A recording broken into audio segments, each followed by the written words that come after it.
Welcome to the Gay Buddhist Forum, where teachers from all schools of Buddhism offer their perspectives on the Dharma and its application in modern times, especially for LGBTQI audiences.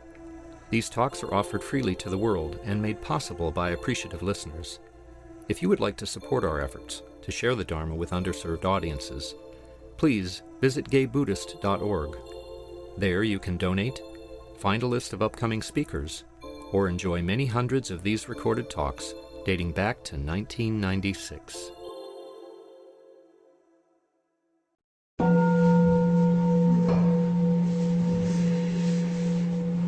Okay, welcome back. First, it's our custom to go around the room and introduce ourselves. But before I do that, is there anyone, either online or in person, who's new to GBF, first time at GBF, or back after a long absence? Let me see, I'll give anybody online. Okay, well, welcome everyone. We'll go around the room and hear live and say our names. My name is Grisha. My name is Henry. Jim. Jerry. Stefan. Marty. Ian. George. I'm Richard. Jack. I'm Tony. My name is Cass. All right, and now I'm going to introduce Bob. So Bob Stahl has founded 8 mindfulness-based stress reduction programs in medical centers in the San Francisco Bay Area and is currently offering programs at El Camino Hospital in Mountain View, California. He serves as assistant professor of the practice in the Department of Behavioral and Social Sciences in the School of Public Health at Brown University Mindfulness Center, and formerly at the Oasis Institute for Mindfulness-Based Professional Education and Training at the Center for Mindfulness in Medicine, Healthcare, and Society at the University of Massachusetts Medical School. Bob teaches mindful-based stress reduction, teacher trainings, and insight mindfulness meditation retreats worldwide, and is the former guiding teacher at Insight Santa Cruz and a visiting teacher at Spirit Rock and Insight Meditation Society. He's a co-author of 5 books: a mindfulness-based stress reduction workbook, first and second editions, Living with Your Heart Wide Open, Calming the Rush of Panic, a mindfulness-based stress reduction workbook for anxiety, and mindful MBSR Every Day. And his website is www.mindfulnessprograms.com. So with that, I'm going to spotlight and turn it over to you, Bob. Take it away. Great. Thank you all very much. And can you hear me okay? Good. So it's an honor to be here. I really had I don't know if I want to call it a good time last time I was here, but it was a good time. And this last time I was sharing about a very deep practice that I've worked with for many years called the 32 Parts of the Body meditation, which is found in the first foundation of mindfulness of the body. And today, what I want to speak about is something very close and tender to my heart. And I've been doing a particular practice of reconciliation, making peace with the practice of bringing that with mindfulness for a number of years. And my wife and I, we've actually done retreats and classes with this as well. This is both very important to us. My wife is a retired hospice nurse and also a hospice chaplain. So she's been extensively around the work of death and dying since for many years, 30, 40 years. And I myself have been involved with mindfulness. And actually what really brought me to the practice of meditation was the realization when I was 4 years old that nothing's going to last, that I and everyone is going to die. So this has been a very big practice of mine. And this is what clearly brought me onto the spiritual path, was this awareness of dying. And by this point in my life, of course, I've experienced a lot of near and dear ones and people I know that have passed on. And as Michelle read you this powerful reading from Jane Kenyon. She wrote, I got out of bed on 2 strong legs. It might have been otherwise. And I ate cereal, sweet milk, and a ripe, flawless peach. It might have been otherwise. I took the dog uphill to the birchwood, and all morning I did the work that I love, and at noon I lied down with my mate. It might have been otherwise. We ate dinner together at a table with silver candlesticks. It might have been otherwise. I slept in a bed in a room with paintings on the walls, and I planned another day just like this day, but one day I know it will be otherwise. I planned another day just like this day, but one day I know it will be otherwise. So this has been a very close and very powerful practice for me through these years, like a thread.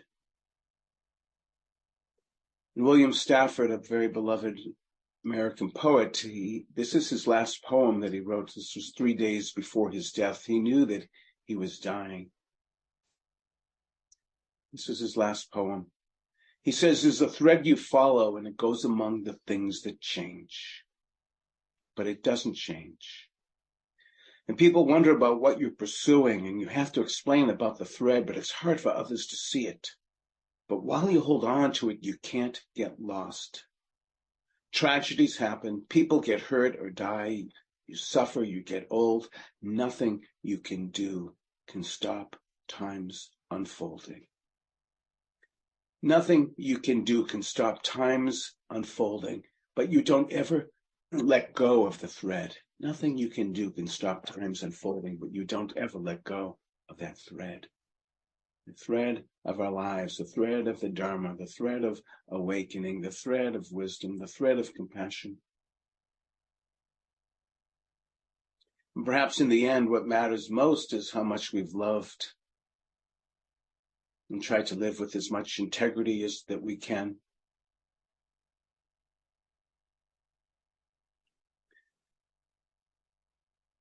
And there's a beautiful old saying, I don't know who coined this, but it is something like, every saint has had a past, and we all got futures. And when we look back at our life and what we've done, it's a lot. And I'm now approaching my 70th year, and a lot of deep embedded conditioning, karma, reactivity, my stories, my narratives, my conditioning, my beliefs, my identifications are very well deeply ingrained and embedded. And, and I look back at this story of life, it's not always so peachy, rosy, creamy. There's places where I feel ashamed how I've reacted to myself or to others, to this world. And so to me, what is very close to my heart, as I shared earlier with my wife also, we teach about this, is making peace with our lives, with our hearts. And through the years, we've really identified 3 or 4 particular areas that feel very worthy, very important to work upon. The first area is making peace to the times I've been hard on myself. The second is making peace or reconciling. I don't know, whatever word that you want to use. Forgiveness, reconciliation, making amends, making peace, balancing the ledger. We each have our own descriptors that perhaps feel more resonant than another. So if I'm not using a word that feels resonant with you, you can retranslate it into your own heart and what language does make sense to you. But the sense of making peace or reconciling to the times I've been hard on myself, making peace, reconciling, making amends to the times that I have hurt others, knowingly or unknowingly. The third area, making amends, reconciling to those that have hurt me. And the fourth area perhaps is a little bit more global in the sense of making peace to the life that I got, to the body that I'm in, to the situations that happened. So this feels like a very big undertaking, and I've been working on this for many years, and it may be an ongoing work. And occasionally when there's blindness, I'm creating new karma of resentments and shame as well. So this is a everyday practice. So I'd like to unpack these particular areas that are very close to me, that feel very important. And so this making peace or making amends to the times I've been hard on myself, and this didn't come out of nowhere. It came out of our conditioning. Some of us perhaps have been brought up in certain types of environments that led to us feeling unworthy or inadequate. We're damaged goods. We're not beautiful. As a friend of mine's father used to call him, you're not like King Midas, that everything you touch turns to gold. You're more like King Minos, and everything you touch breaks. And that's a horrendous thing to say to a child. But there's things that have been said to us early on. We don't know any better because we're like a piece of clay that is getting shaped. It is getting conditioned. We're still learning our identity. We're developing our personality. This happens early on. And if we're brought up in an environment where it feels like, I think my parents used to say, good thing you have your brother because you're not going to make much money. Well, they were right. But that's okay. I'm doing okay. It's not like I'm starving. I mean, take a look around. There's a lot worse off. But there's stories perhaps that we have been told early on in life that we don't know any better. We learn. We develop our identity. I love Popeye's autonomy. I am what I am because that's the way I am. I'm Popeye the Sailor Man. And that's beautiful. On one hand, he's announcing his sovereignty, but on another hand, it can be like there's nothing else to be seen. I'm remembered of my one of my very first spiritual teachers, Rod Serling from the Twilight Zone. And there was this one episode when I was a kid that haunted me. And it's a story of this guy that's pretty grumpy. And he's always got a critical comment towards everything and everyone. And he used to have this expression, if everyone would just be like me, the world would be a better place. And so there's a story of him living his day-to-day life, and he's just always with that attitude. And then one night he was going to sleep, and that was the last thought that he had before he went to sleep. And when he woke up, everyone looked like him and talked like him. And that's when the show ended. Do. You get what you put out. So in early childhood, we become conditioned with our environment, and we begin to identify. And some of the stories that we have grown up with and that we believe to be true may or may not be true. This is, I think, one of the most incredible gifts of mindfulness practice, is that we're beginning to, rather than looking ourselves along with self-referencing the old stories, habitual patterns, we're beginning to develop self-awareness to begin to see the patterns that we've been hitting our heads with against the walls all these years. And with that possibility of awareness, we can potentially begin to make some change. So there's some hope here once we awaken, once we become aware. The conditioning, though, is very strong, and the beliefs are very strong. It's almost as if there's already been a jury, there's already been a court case, there's been a determination. The mallet has hit the table, and you have been condemned to a life sentence of this belief in our own deficiency or inadequacy. But our practices of mindfulness can begin to awaken. Look at this story that I've told myself. The way that I speak to myself, if I spoke this way to my friends and my family, I wouldn't even have any friends anymore. The amount of violence that we say to ourselves. I remember once in an MBSR class, it was about the fifth weekend, and we were doing some practices, and we were going around a circle, and people were sharing some things they were learning about themselves through practicing mindfulness. And one older woman, probably about the age that I am now, 69, almost 70, she said, I realized the other day as I was meditating that I can't remember one single day in my entire adult life that I didn't call myself an asshole.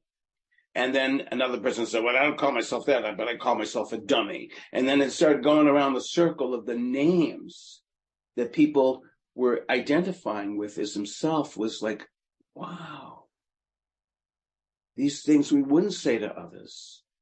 the narratives and the stories, because of the wounding that has happened so early on that begins to develop a trait, is hard to shake off. We've got the evidence, we've been condemned, but so this making peace with the times we've been hard on ourselves is a very powerful practice to make amends. Perhaps one of the allies too, as well as awareness, is as we can begin to look back with perspective. Sometimes I like to call this hindsight wisdom. We're looking back and we can see more clearly why we believed that we were damaged goods, why we were inadequate because of what happened. Of course I would believe that, but this perspective now, as I see later, begins to bring some light of awareness. So this is a very powerful work to begin to recognize what we have learned. And, as babies, we came in, from the Dharma point of view, there's maybe some dispositional tendencies that even supported, of course, his birth and the karma that brought to it. But also, on another hand, we're pretty open slates. And it's just amazing, very young, we didn't experience bias or prejudice. I have a grandson who's 2.5 now, so I can begin to see he's developing some likes and not likes. Of course, we're human and preferences and ideas about things, but earlier on, he could be in front of all of you and just take a poop or a pee or throw up or laugh or cry, and he don't even care what any of you think because he's just being baby. And babies, they're just, it's just what they do. And there's something so innocent and beautiful, but then we begin to learn. I remember once at the beach, my son was naked on the beach. He was about maybe 2 or 3 years old, and some kids walked by and they started laughing at him. Look at him, he's naked. Look at him, he's naked. And my son didn't even know what they were talking about. It's later we begin to learn, and then we begin to get shamed. Shame is such a painful thing. I remember my uncle, when we were growing up, we would go to my grandmother's house on Sundays afternoons quite often, and my grandmother wants to please everyone, and she'd always have some peanuts out on the little table, and I liked peanuts, and so I'd come and I'd get some peanuts, and my uncle began to see this was kind of a pattern. I'd come in, say hello to everyone, I'd go get some peanuts, and so he thought this was kind of funny, and then he used to begin to make an announcement to everyone in the family, here comes the claw, here comes the claw.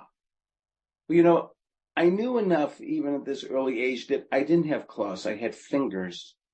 And somehow, the way that he said that, all the attention was brought to me.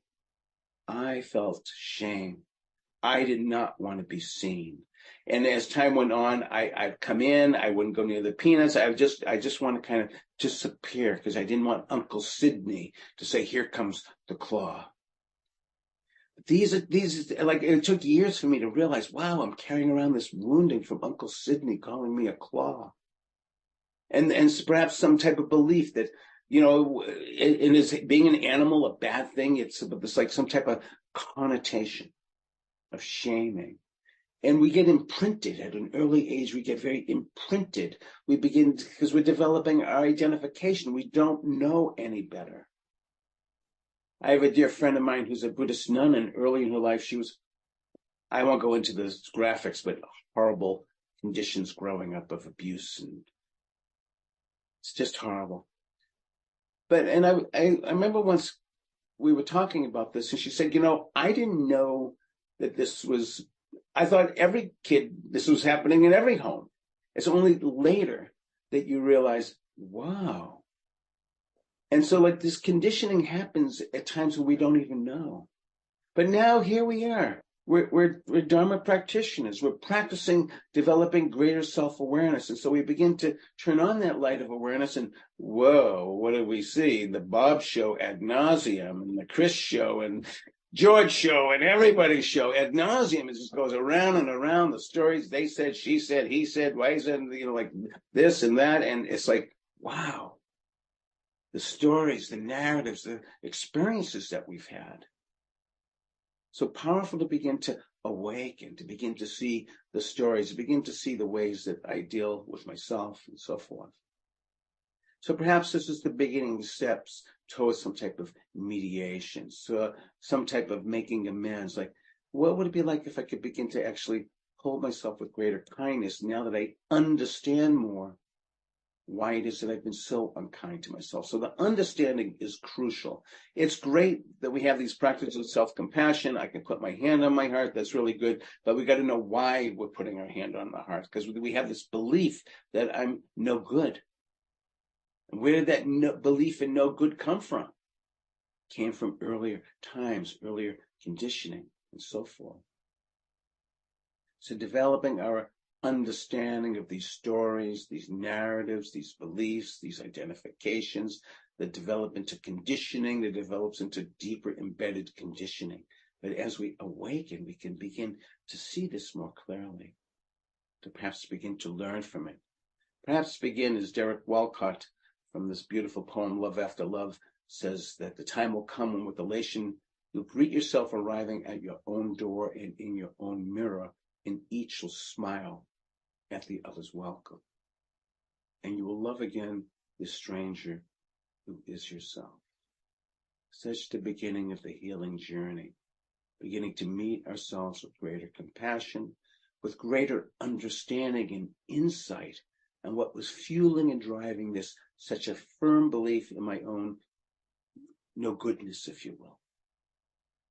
So this is a very powerful practice to begin to make amends to the times I've been hard on myself. And the greatest gift towards that is understanding what's fueling and driving this.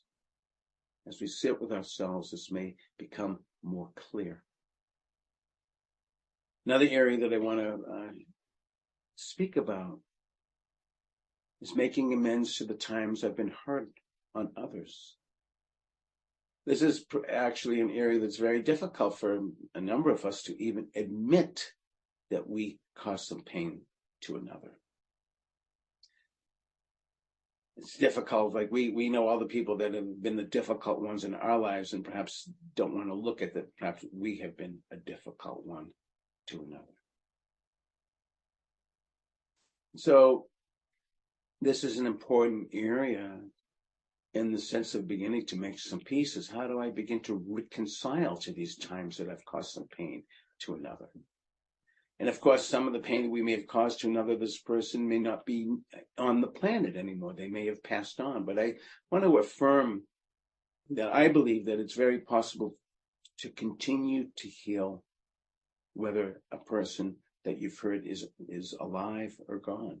Because the healing has to do with our own heart.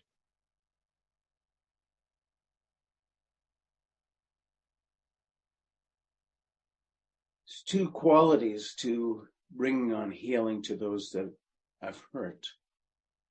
Or three more.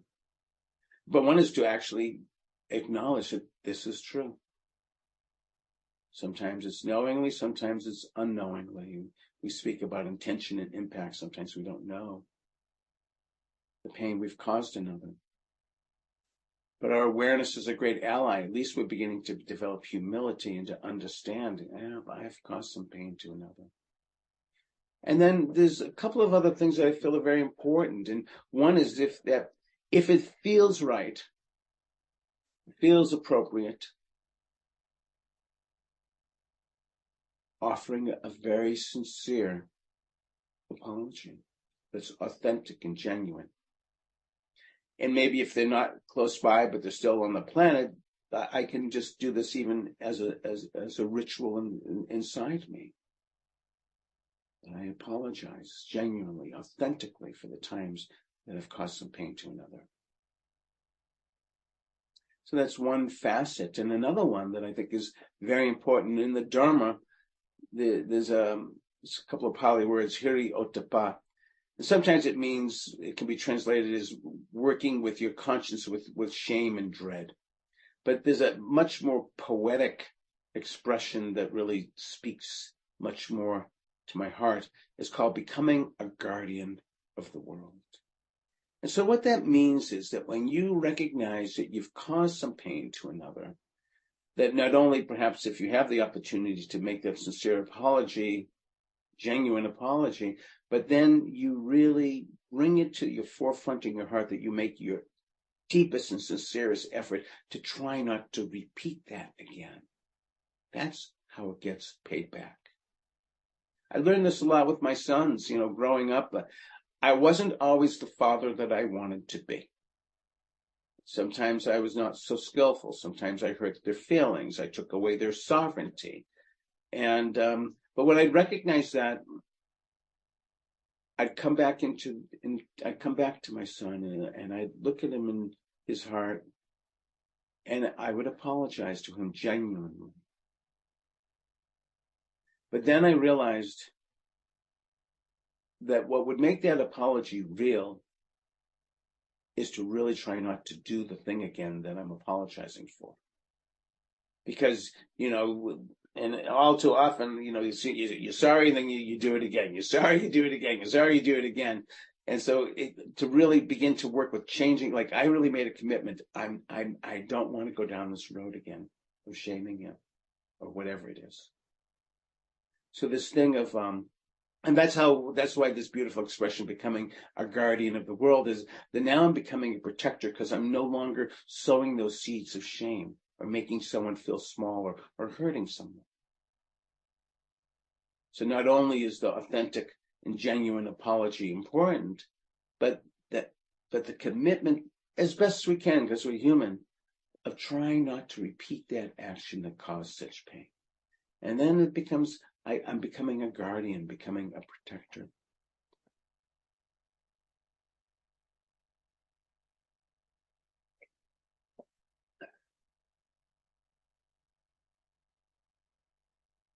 There's a very beautiful story that I'll share with you, a powerful story.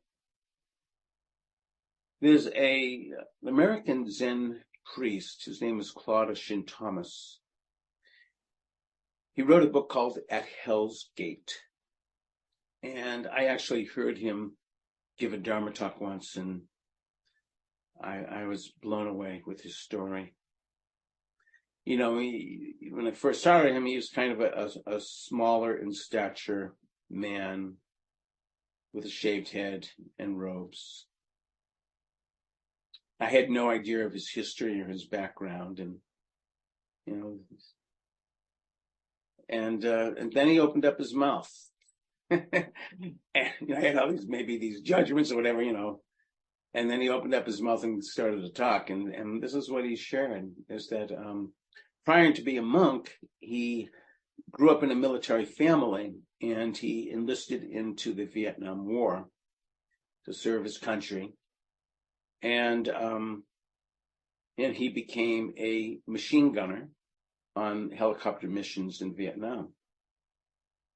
And he says, make no mistake, when you get enlisted into the army and during wartime, you are instructed my job literally was to kill human beings. But they weren't human beings. They were just objects to be eliminated. He's very, no flowery words here. And he said that, I was really good at this because there was bets. If you came back from a mission, you had the most kills, you would get a bag of heroin, you'd get a bag of cocaine, you'd get a bag of this, a bag of that. And he said, I won a lot of those contests. By the end of the war, I had killed over 350, because I kept count, over 350 men, women, and children. Got discharged, ended up around the Pittsburgh area, homeless, drug addict, living out on the streets. And some social worker would bring him food, and they began to develop a connection, and she saw something in him. And she said, after a while, she said, there's this meditation retreat coming up, workshop, I want you to go. And he'd laugh, say, I ain't going anywhere. And then she'd come back again and say, I want you to go. And we can't. So this went on for quite some time. I guess the workshop, the retreat was quite a ways off, but she kept on bugging him to go. And he kept on saying no. But she said, she just kept on bugging me so much that I realized that the only way that she would stop bugging me is I say, I'll go. So I decided I'll go.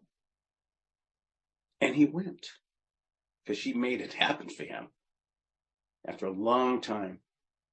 And so he went to this retreat, and it was filled with other Vietnam veterans like himself that had been through the war. And as each veteran began to share their story, he could see that he was with people like him. The person facilitating this was a Vietnamese monk. His name was Thich Nhat Hanh. And he, at the end of this retreat, Claudius and Thomas had a powerful transformation and decided to start a meditation practice. He got into a halfway house. He began to get off drugs and begin to go into rehab. And then he heard about the Zen Peacemaker Order that was founded by Bernie Glassman. And there's something about how Zen was being taught there that felt very resonant with him.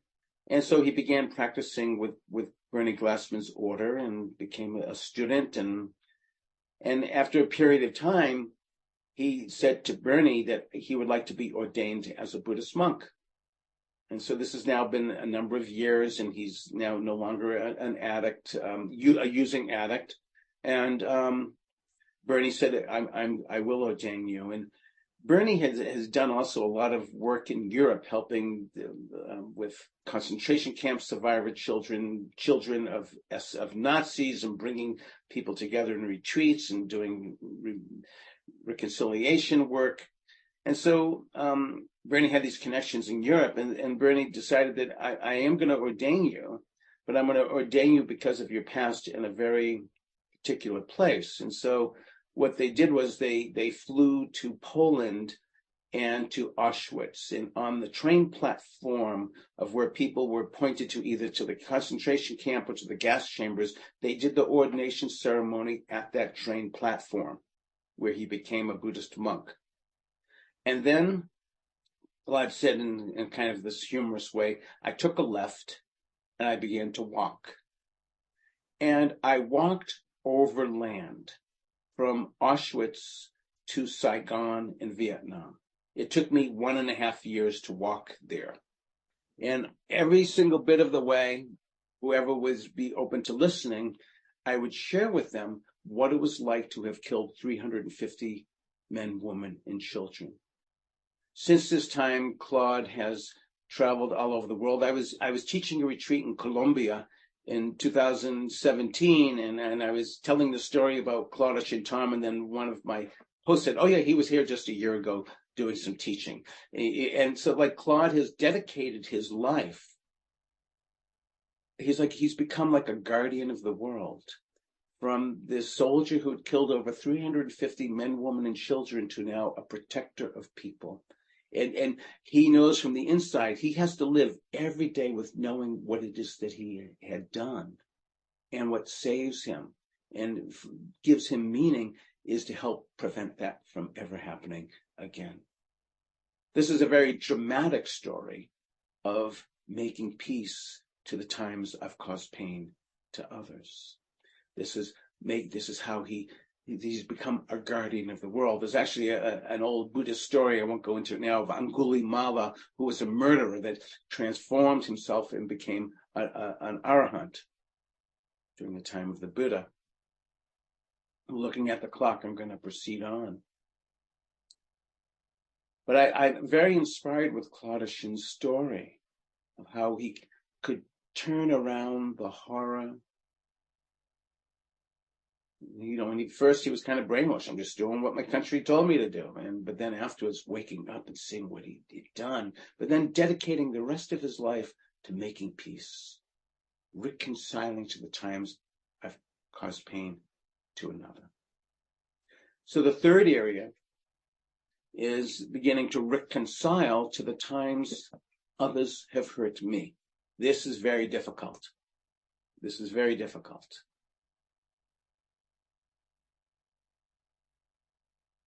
But there's perhaps a couple of ways that we can work with this. And just perhaps as we've been reflecting in this journey, just as I've been hard on myself with the beliefs that I'm a no good, deficient, ugly, whatever person you want to say, and also feeling a lot of guilt and pain for the pain that I've caused others. But perhaps we begin to understand that those that hurt me that it came from their own unawareness, their own conditioning, their own woundedness.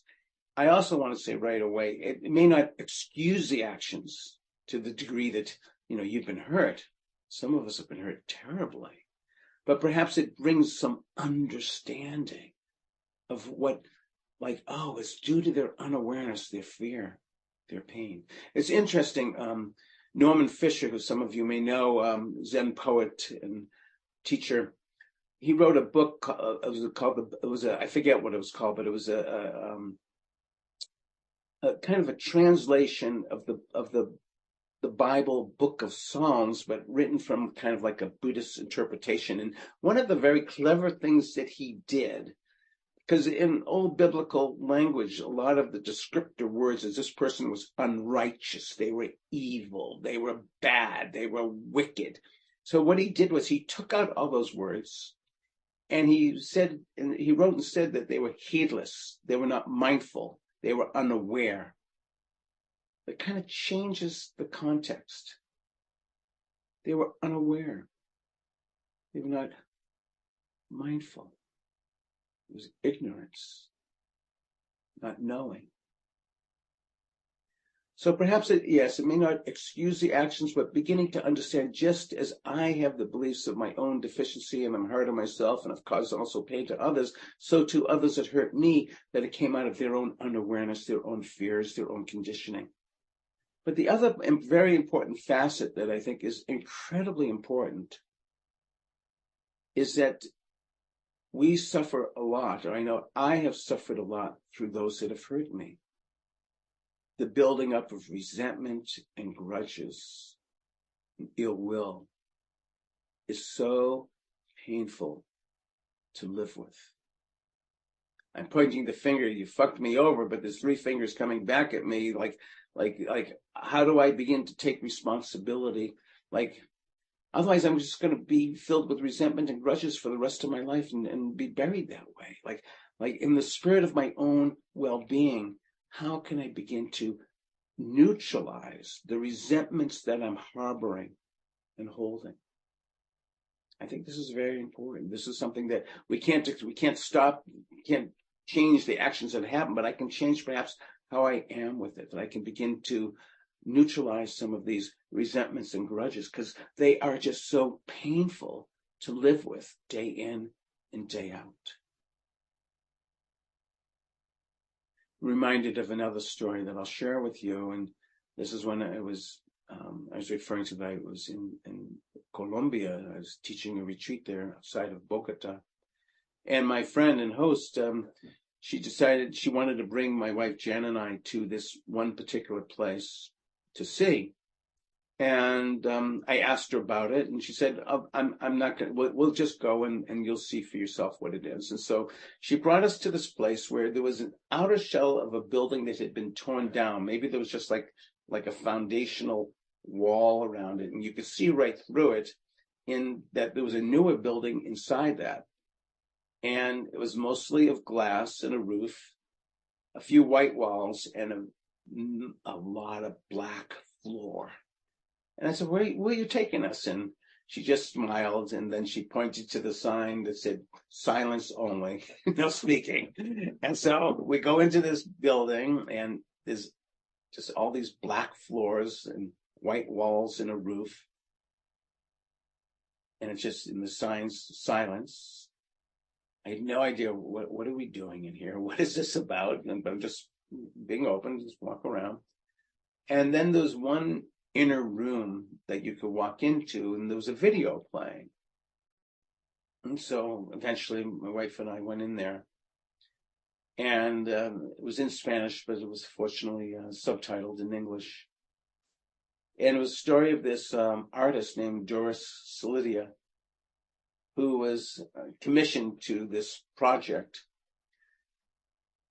Some of you may know Colombia has had over 50 years of wars and insurgency and drug cartels and militias. And one of my good friends there, like, she grew up and her mom would say, be careful of the holes where the bombs have created holes in the streets. I mean, and it was very powerful to know that, like, whenever we drove anywhere in Colombia, wherever you parked in big parking lots, you always would back in. And I've said to my friend, why are we always backing in? We just drive in. Because you never know how fast you have to get out. We always back our cars in because we don't know. We may have to, like, that's the type of consciousness that's there. So, so there's been these 50 years plus of unrest, and some years ago, a peace treaty was signed. It was historic with the militias and the narcos and the military. There was some peace treaty that was signed, and as a gesture of really making that real, there was an agreement that everyone would give away their guns as a symbolic gesture of making peace. And so these guns were collected and they were melted down, and they were melted into these very big sheets. And then they were cut about 1 meter square, 3 feet by 3 feet or so. And then they were fastened to a floor. So that big black floor we were walking on was all made out of guns.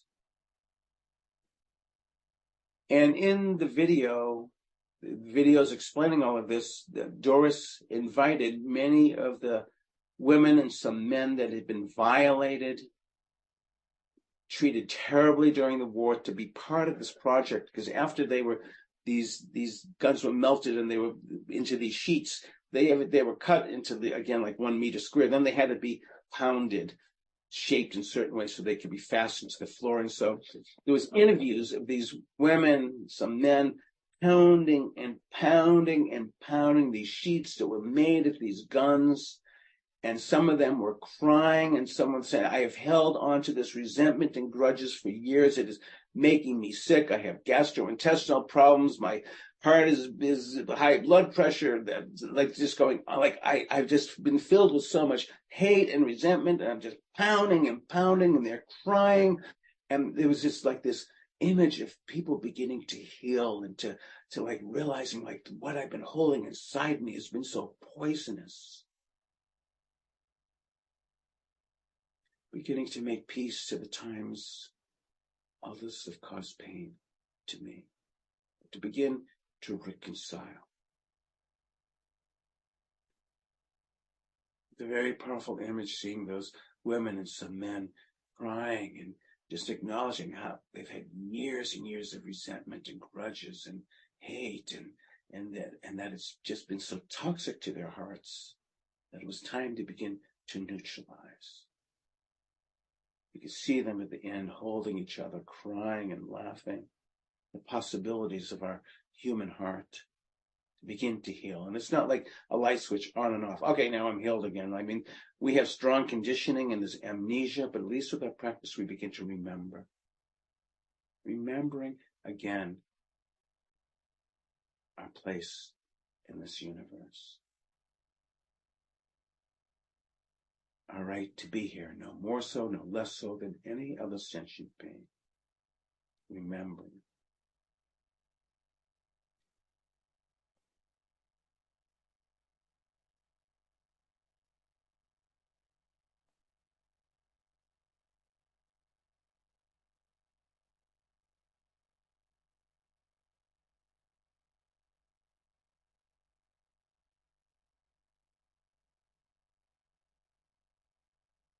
So this last area, making peace to the life I got.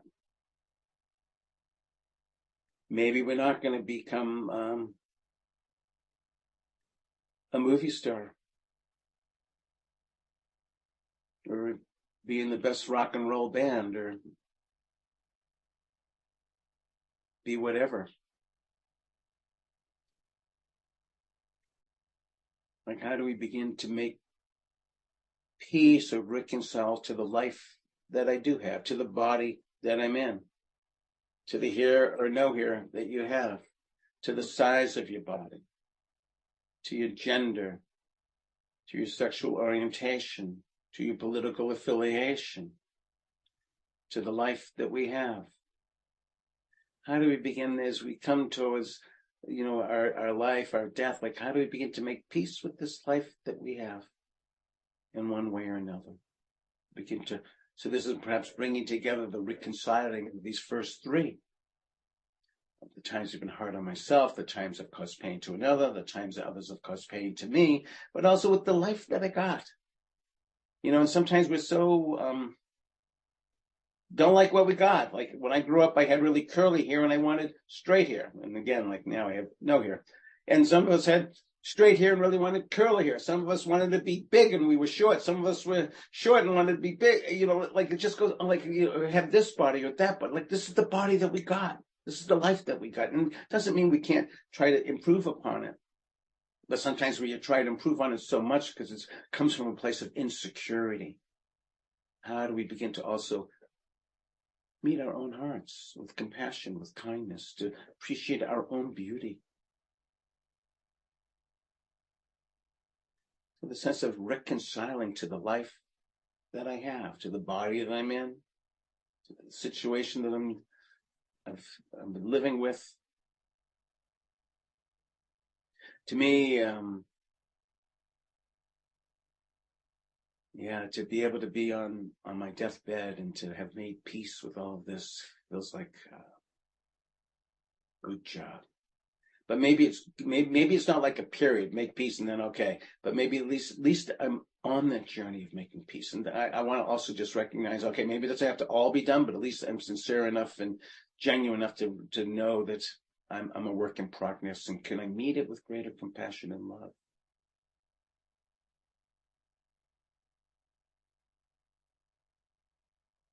It feels to me as practitioners, maybe it's not so much about developing all these altered states, but the state of deep understanding, of forgiveness, of compassion, of humility, of kindness to our neighbors, to our friends, to ourselves, to strangers, to this world. Perhaps these are the most important things.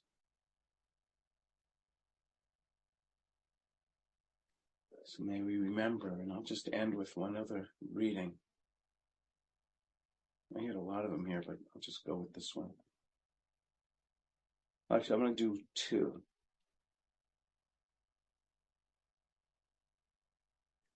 So,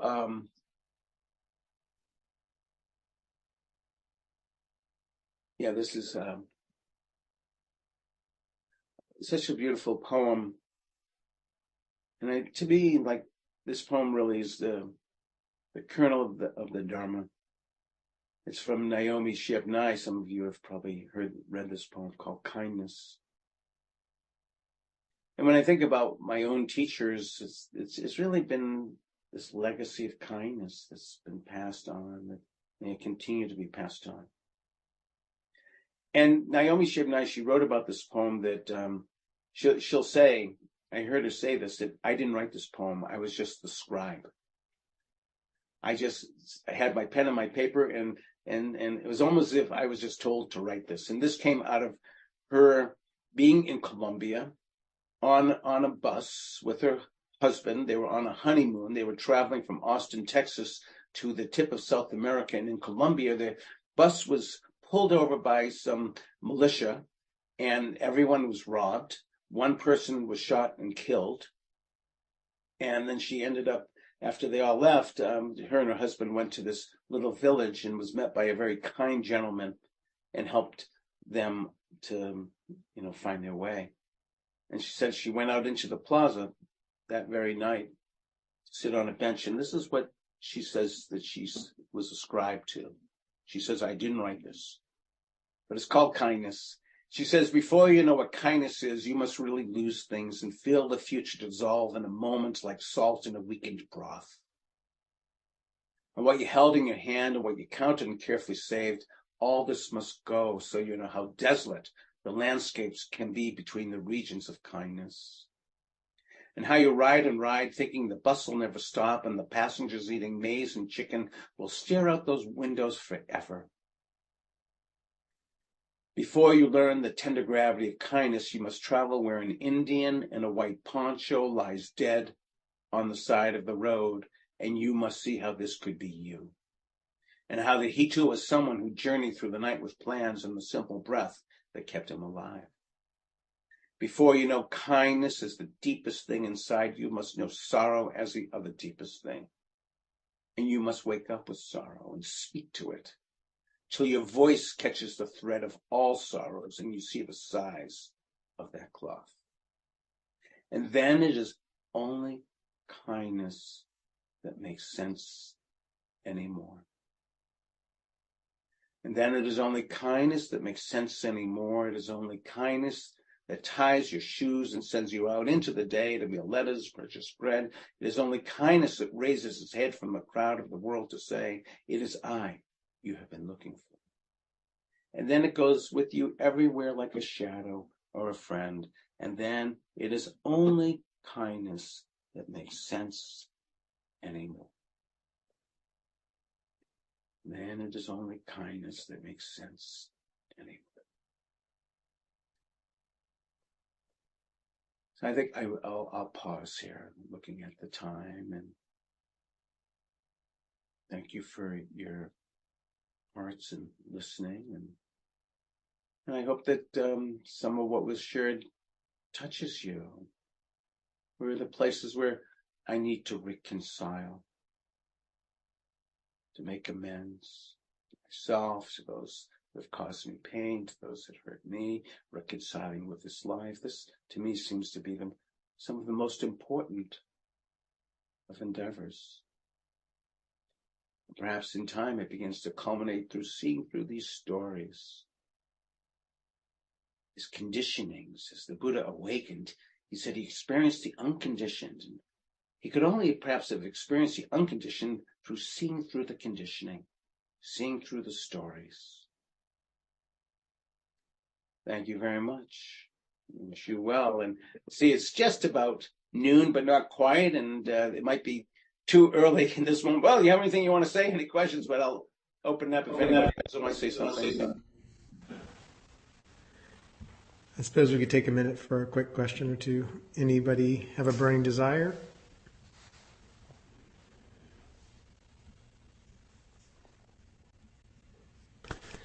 Bob, please. I just want to thank you for an extraordinarily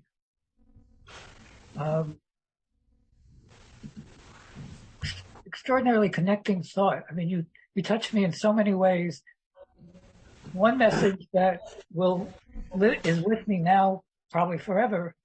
One of the things I learned from being with the Buddhist group here is the idea when your life seems to have fallen into a hole, to find things to be grateful for. And the phrase you mentioned in the beginning, and I don't remember the person you said created it, rather than saying, I'm grateful for this or that this has happened, to be able to think of it, what I'm grateful for, but to say it might have been otherwise. And I think that's such a profound, beautiful way to express gratitude. Thank you so much. Thank you. Thanks, Bob. All right, we probably should wrap up now. Is there, what are the announcements we have? Yep. Hi, I'm the host today, so please stay and enjoy the fellowship of the Sangha. We have some vegan treats, some hot water for tea. If you have tea, put your cup in the sink, and we'll take care of it at the end. I'll be coming around with the Donna Bowl. Suggested donations, $10 to $20, will help us meet the expenses of paying rent for this place and publishing our newsletter, which goes largely to people who are incarcerated, and paying the expenses of the Sangha. Around 12:30, some people gather at the front door to go to lunch. Some weeks, not everybody's welcome to join in on that. And I think that's all I have today. Thank you, Cass. Anybody else? Any other announcements? Next week's teacher is Stephen Tierney. Any other announcements?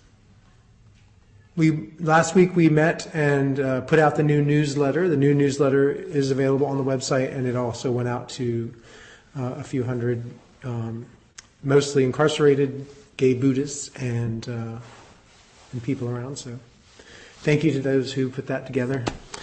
Okay, Bob, do you have a particular dedication of merit, or would you like us to use ours?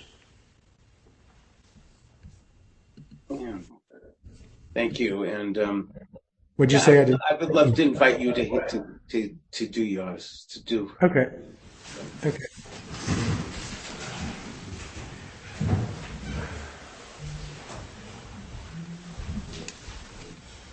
Cass, do you want to do it? 'Cause I can't find it. By the power and truth of this practice, may all beings have happiness and the causes of happiness. May all be free from sorrow and the causes of sorrow. May all never be separated from the sacred happiness, which is without sorrow. And may all live in equanimity, without too much attachment or too much aversion, believing in the equality of all that lives.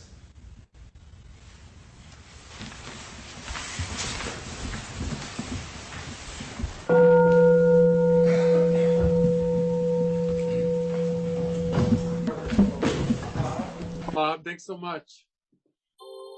Thank you for listening to the Gay Buddhist Forum. If you would like to hear several new talks per month and be notified of upcoming speakers so you can participate live, please subscribe to this podcast, like us on Facebook, and join our mailing list by visiting gaybuddhist.org.